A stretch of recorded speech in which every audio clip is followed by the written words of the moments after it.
विद्यार्थी मित्रांनो, आज आपण M2 मधलं दुसरं प्रकरण पाहणार आहोत. Name of the chapter is parallel lines. In this chapter, we are going to study about the points, that is the properties of angles formed by parallel lines and its transversal. त्यानंतर आपण अभ्यास करणार आहोत states of parallelness of two lines and then use of properties of parallel lines.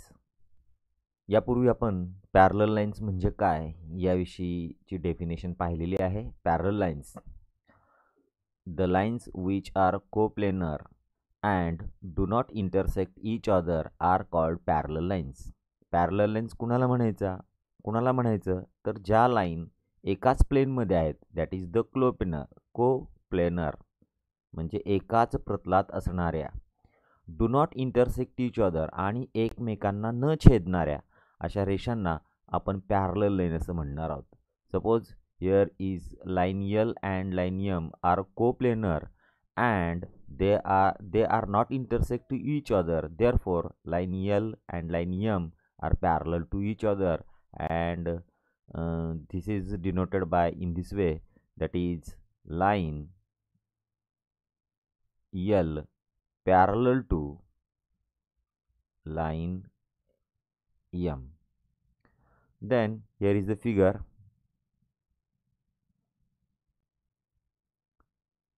This is a window and these are bars of window and these horizontal bar are parallel to each other. One stick is held across the bar, then we get these some angles. Then how many angles we get? There are, या ठिकाणी पहा, इथं 1 आहे, 2 आहे, 3 आहे, 4 आहे. या ठिकाणी 4 अँगल्स फॉर्मड होतात, इथं 4 अँगल्स फॉर्मड होतात, इथं पण 4 अँगल्स फॉर्मड होतात. That means we get here 12 angles. Then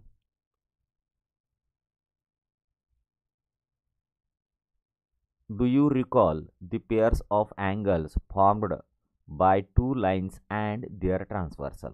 आपल्याला माहित आहे की जर समजा आपण दोन रेषा घेतल्या आणि त्याची एक ट्रान्सव्हर्सल घेतली तर त्यामुळं काही अँगल जे आहेत ते तयार होतात.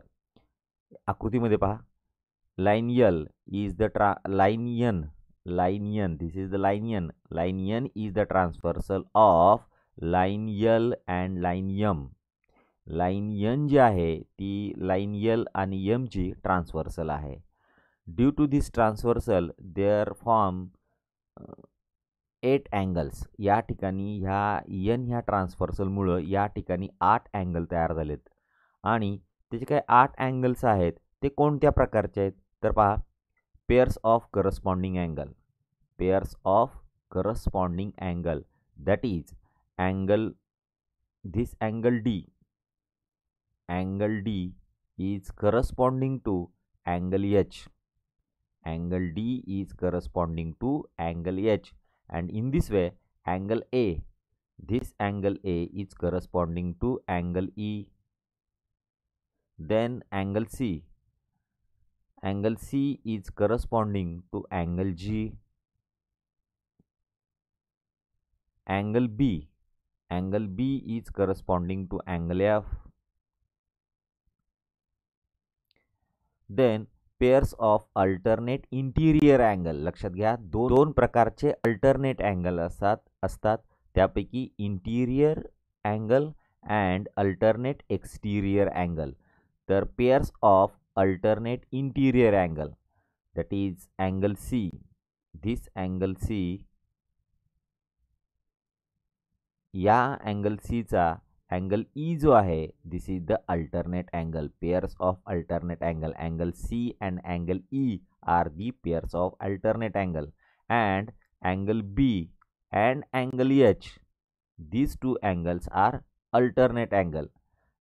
That means these angles are called pairs of alternate interior angle. Then pairs of alternate exterior angle, that is angle D. This angle D and angle F are alternate exterior angle. याला एक्सटिरियर काय म्हणायचं तर हे बाहेरच्या बाजूला आहेत. And angle A this angle A and angle G are alternate exterior angle, pairs of alternate exterior angle. Then pairs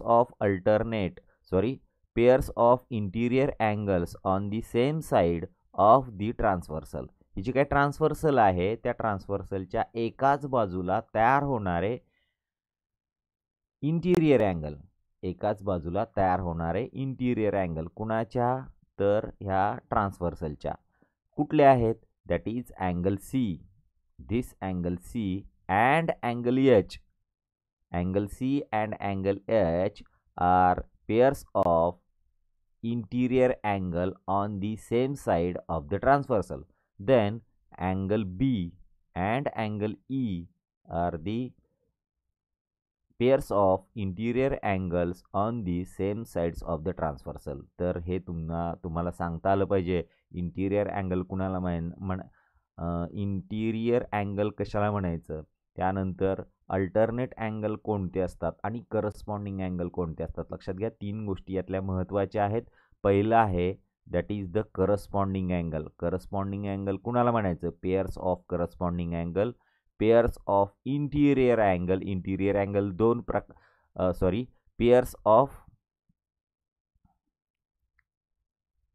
pairs of alternate angle. Alternate angle 2 प्रकारचे असतात, interior angle and exterior angle. Alternate interior angle and alternate exterior angle.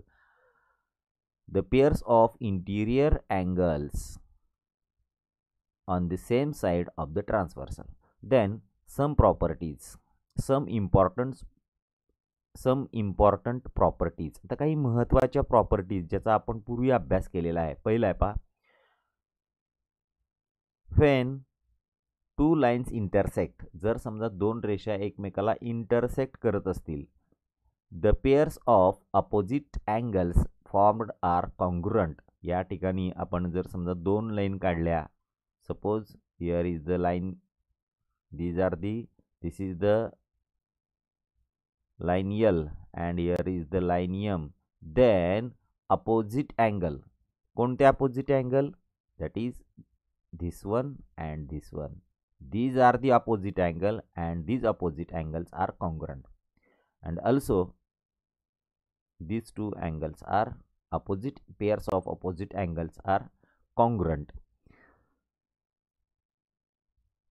दुसरी गोष्ट, the angles in linear pair are supplementary. Angles in linear pair are supplementary. One pair of corresponding angles is congruent, then all remaining pairs of corresponding angles are congruent. जर समजा या ठिकाणी आपण बघितलं corresponding angle, या पद्धतीनं corresponding angle जर बघितलं तर किती पेअर्स होतात? तर ते 4 पेअर्स होतात.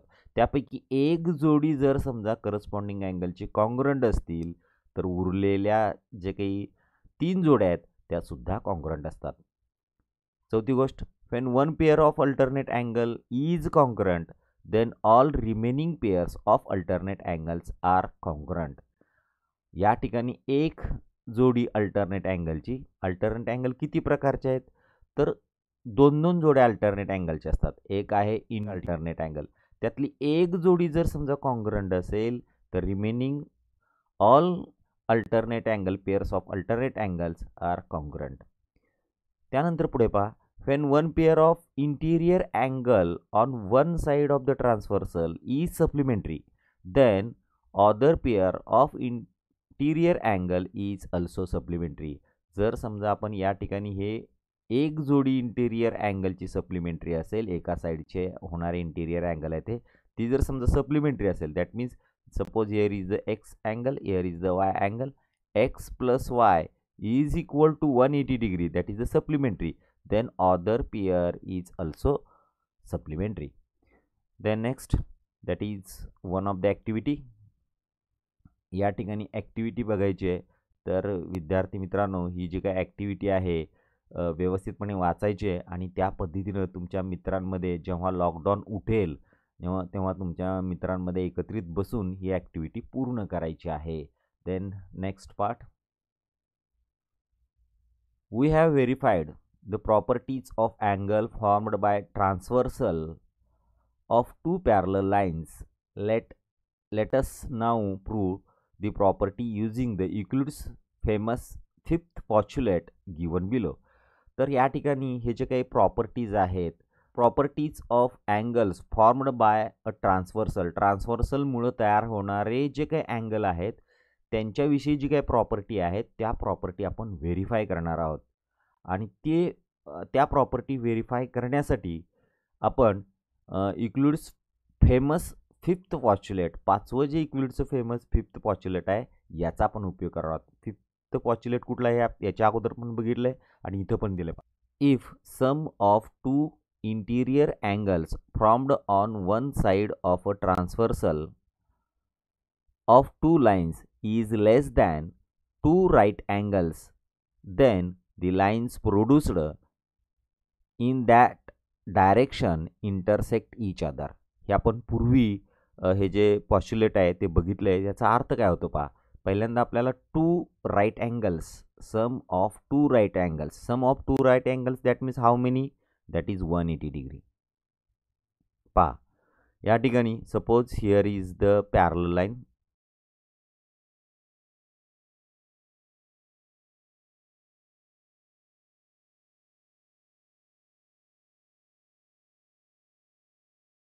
Line N is transversal of line L and line M, and here is the angle X. Measure of this angle is X and measure of this angle is Y. X and Y are the interior angle formed on one side of the transversal. Paha. Sum of these angles is less than two right angles. तर याचा अर्थ काय होतो. X plus why this is less than 180 degree. अतिशय महत्त्वाचं आहे, व्यवस्थित लक्षात घ्या. हे समजलं तरच तुम्हाला पुढचे थेरम आहेत ते समजणार आहे. X plus y is less than 180, then the line produced in that direction. हे जे काही लाईन आहेत, जर समजा हे असं असेल आणि ह्या रेषा जर समजा आपण पुढं अशा वाढवल्या, if these lines are produced in that direction, याच डायरेक्शनमध्ये आपण ह्या रेषा पुढे जर प्रोड्यूस केल्या, then these two lines are intersect each other. ह्या दोन लाईन कधी इंटरसेक्ट होणार आहेत. Sum of interior angles formed on one side of the transversal is less than 180 degree. जर समजा असं असेल तर यामध्ये या दोन रेषा एकमेकांना पुढं जाऊन इंटरसेक्ट करणारे आहेत. तर माझ्या माहितीप्रमाणे हे समजलं असेल. Interior angle theorem is in this way. If two parallel lines are intersected by a transversal, the interior angle on either side of the transversal are supplementary. याचा अर्थ काय होतो पहा. जर समजा दोन समांतर रेषांना एका छेदिकेने छेदलं तर एका साईडला, दोन्ही साईडला तयार होणारे जे काही इंटिरियर अँगल्स असतात ते सप्लिमेंटरी असतात. ही दिलेली माहिती आहे. त्याच्यावरून पहिल्यांदा आपण आकृती काढूयात. आकृतीमध्ये काय दिलं मला, टू पॅरलल लाईन आणि त्याची इंटरसेक्ट आणि त्यांनी तयार होणारे इंटिरियर अँगल हे मला काढणं गरजेचं आहे. That is why at first draw the figure in this way. That is there is the line M and here is the line L, and these two lines are parallel to each other, and N is their transversal, and A and B are the interior angle which is formed and on one side of the transversal, and angle D and angle C is the interior angle which is formed on other side of the transversal. हे सगळं जे आहे ते गिव्हनमध्ये लिहायचं आहे. Then to prove काय करायचं मला, तर angle A plus angle B is equal to 180 degree, and angle D and angle C is also 180 degree. हे मला प्रूव्ह करायचं आहे. ते प्रूव्ह करण्यासाठी पहा या ठिकाणी हा प्रूफ जो आहे तो या पद्धतीने पहा. Proof 3 possibilities arises regarding the sum of measure of angle A and angle B. याचा अर्थ असा आहे की जर समजा अँगल ए आणि अँगल बीच्या बेरजेचा विचार केला तर त्या ठिकाणी 3 शक्यता असतात. तर त्या 3 शक्यता कुठल्या आहेत? तर पहिली शक्यता आहे A plus B is less than 180 degree, म्हणजे ए आणि बी यांची बेरीज 180 पेक्षा कमी असेल. दुसरी शक्यता आहे A plus B is greater than 180 degree, या दोघांची बेरीज 180 डिग्रीपेक्षा मोठी आहे. किंवा तिसरी शक्यता असेल A plus B is equal to 180 degree. तर ही जी काही आपण हा जो काही आपण थेरम आहे तो आपण इनडायरेक्ट प्रूफनं प्रूव्ह करणार आहोत. इनडायरेक्ट प्रूफमध्ये आपण पहिली शक्यता विचारात घेणार आहोत आणि पहिली शक्यता विचारात घेतल्यामुळं काय कॉन्ट्राडक्शन निर्माण होते ते बघणार आहोत आणि due to that contradiction first option is wrong असं म्हणणार आहोत. म्हणजे पहिले 2 ऑप्शन जर रॉंग असतील तर तिसरं ऑप्शन हे बरोबर असणार आहे. तर या ठिकाणी आपण इनडायरेक्ट प्रूफचा उपयोग करणार आहोत. पहा, let us assume that possibility first that is A plus B is less than 180 degree is true.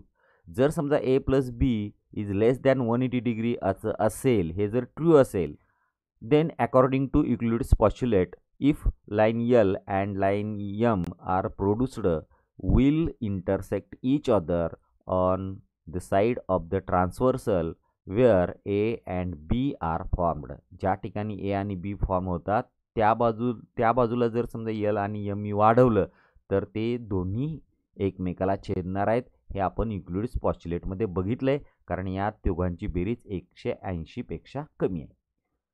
त्यामुळे काय होते पहा, but line L and M are parallel. पण आपल्याला दिलं आहे काय, line L and M are parallel. Therefore angle A plus angle B less than 180 is impossible. म्हणजे पहिली जी शक्यता आहे ती इम्पॉसिबल आहे. Now let us suppose that angle A plus angle B is greater than 180 degree is true. That means angle A plus angle B is greater than 180 degree is true. A plus B is greater than 180 degree is true, but angle A plus angle D is equal to 180 degree, and angle B plus angle C is equal to 180 degree. And what is the reason? Reason is they are supplementary.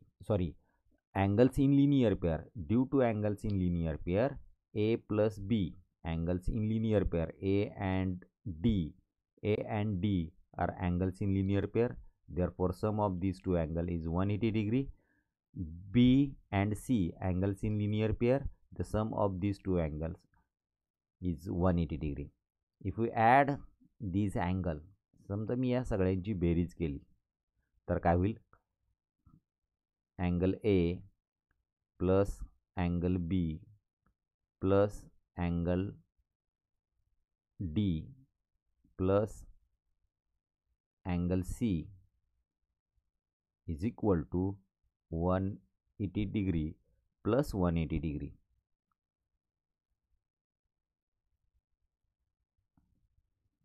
That means angle A 60 degree. Therefore, angle C plus angle D is equal to 360 degree minus angle A plus angle B. या ठिकाणी पहा, तुमच्या लक्षात येईल 360 हे जे काही 360 आहे, ह्या 360 मधून 1A प्लस बी, हा ए प्लस बी कसा आहे, ग्रेटर दॅन 180 डिग्री. म्हणजे 360 मधून जर समजा आपण एखादी संख्या 180 पेक्षा मोठी असणारी संख्या वजा केली तर वजाबाकी किती येणार आहे, वजाबाकी येणार आहे 180पेक्षा लहान येणार आहे. म्हणजे आपण बघूयात आपण 180 200 हे वजा केलं तर काय येईल 160 and 160 is less than 180 degree. दुसरी कुठली संख्या घ्या. समजा आपण 360 मधून a plus b that is greater than 180 that is 181 हे घेऊया. मी जर 181 घेतलं तर उत्तर काय येणार आहे मला 179 येणार आहे. That means this is less than 180. Therefore, we can say that here. That is why angle C plus angle D is less than 180 degree. हे लक्षात आलं असेल. आणि angle A plus angle D these are the interior angle. हे interior angle आहेत आणि ते जर समजा 180पेक्षा लहान असतील तर according to fifth postulate if we produce line M and line L on that side intersect each other. जर समजा B आणि C हे ज्या बाजूला तयार झालेले आहेत त्या बाजूला ह्या जर मी रेषा वाढवल्या लाईन L आणि लाईन M हे जर वाढवलं they are intersect each other according to fifth postulate and that is the contradictory of given. आपण आपल्याला जे दिलं आहे काय दिलं आहे line L and line M and line L are parallel हे दिलेलं आहे. पण आपण हे मानल्यामुळं काय मानल्यामुळं A प्लस B हे 180पेक्षा मोठं आहे हे मानल्यामुळं या ठिकाणी C प्लस D हे 180पेक्षा लहान झालं आणि 180पेक्षा लहान होत असेल तर C आणि D च्या बाजूला जर समजा M आणि L रेषा वाढवल्या तर त्या इंटरसेक्ट होणार आहेत according to fifth postulate and this is the contradictory. हे असंगत आहे हे विसंगत आहे and that is why our assumption is impossible. काय आपलं अझम्पशन आहे A plus B is greater than 180 degree. This is the impossible. आणि पहा समजा A plus B is less than 180 हे इम्पॉसिबल आहे. Then A plus B is greater than 180 हे पण इम्पॉसिबल आहे. तर पॉसिबल कुठलं असणार आहे that is A plus B is equal to 180 degree and that is I want to prove if lines are parallel then angles made by the transversal interior angle made by the transversal are supplementary. This theorem is proved. तर या पद्धतीनं हा theorem जो आहे तो आपण prove केलेला आहे बाय युजिंग